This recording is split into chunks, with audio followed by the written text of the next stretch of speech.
So if you've been using a FlexBar every single day for your tennis elbow and it's still not going away, then it's not your fault. You're not doing it wrong.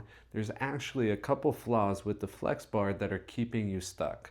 And it's not just you. Every single day I talk to people that are trying the FlexBar. They're doing it every single day. They're staying consistent. They're putting in the work, but they're not really seeing the results that they want with their tennis elbow.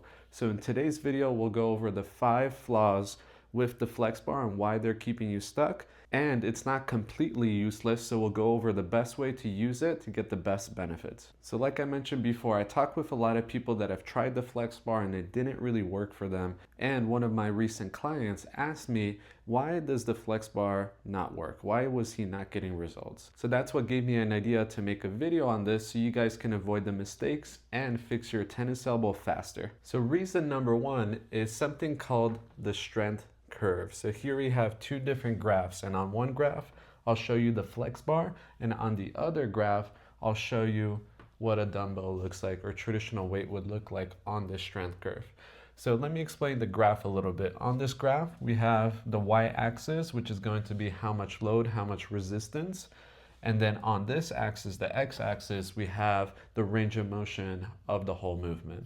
And for this example, let's just use a wrist extension, so this exercise right here. When we're using a FlexBar and when we're exercising with it, what happens is at the bottom of the range of motion, there's really no resistance. So that's 0 right here. And then where we get the resistance with the FlexBar is it's rubber and it resists when we're pulling up. So slowly that resistance goes up. So that strength curve looks like this, meaning that at the bottom of the range of motion here, we're really not getting much resistance, and then towards the top, that's where we start getting more of that resistance. Now compare this to traditional weights. When we're exercising with traditional weight, then that weight stays the same pretty much throughout the whole range of motion there. So that strength curve is nice and flat.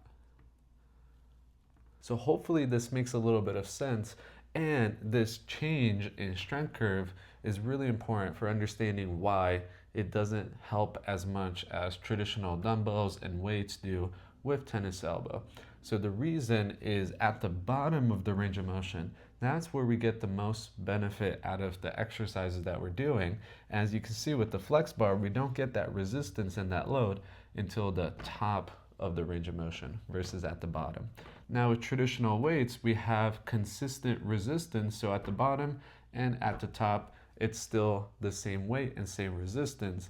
And that's why the dumbbells and traditional weights are more effective at treating tennis elbow, because you're missing out on this key part right here. Now reason number 2 is something called ROM, which is range of motion, which is very important for a tennis elbow as well. So a lot of people that I talk to and work with, they find that with the TheraBand, with the FlexBar, they can't get the same range of motion as they do with traditional weights, and they don't feel that same resistance throughout that whole range of motion there. So TheraBand tends to limit people in the range of motion of the exercises, and doing the exercises in a full range of motion really helps and promotes the healing of that tendon. And then reason number 3 is it's very difficult to exercise elbow motion with the TheraBand, because the TheraBand, the way it's designed, is it only really gives resistance for these wrist-based motions. And it's very hard to get good resistance and a good exercise with the elbow. For example, an amazing exercise for tennis elbow is hammer curls. So essentially with FlexBar, we can't get to those muscles and tendons that cross the elbow, and they help with elbow flexion, and that's a key with tennis elbow. A lot of the muscles and tendons, they cross the elbow, so we need to exercise them here, but also at the wrist. So those muscles and tendons, they originate from the elbow, they go down to the wrist. There's a lot of different functions that they perform, but one of those key functions missed by the FlexBar is that elbow component, that elbow flexion, that is very beneficial for healing your tennis elbow. And the next important point and downside with the FlexBar is that it's very hard to track progress. And here's what I mean. It makes a difference on how much you pull it back And in between sessions, do you really know how far you pulled it back and how difficult it was? It's hard to track that progress over time. And with tendon injuries in general, tennis elbow, we need progressive overload. We need to make progress over time and get stronger to get that elbow healed and fixed. And with the FlexBar, yes, we can progress and increase the difficulty, get the next level of FlexBar and progress that way.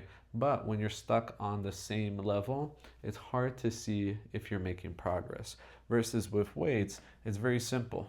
If you use 3 pounds, it's 3 pounds, and that's the resistance consistently throughout. And then when you're strong enough, we can progress to 4 pounds, 5 pounds, 6 pounds, and so on. So with weights, it's so much more simple and easier to track progress over time because it doesn't change depending on how far we pull it back. And the fifth reason is that it's oftentimes too light. It's not enough resistance to promote that tendon to start healing. And yes, you can get the strongest flex bar and you can really push it and get a good workout in.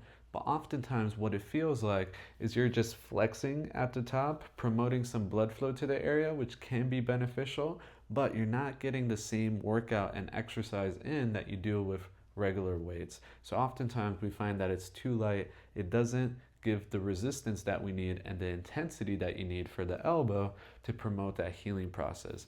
And usually when we're looking at tennis elbow rehab, from 0 to 10 in terms of intensity, we want to be close to about a 7 out of 10. And oftentimes with FlexBar, it's hard to get there compared with weights. It's much easier to get to that 7 out of 10 intensity that we need to promote the healing process. Now, don't get me wrong, FlexBar still provides exercise. It's better than doing nothing.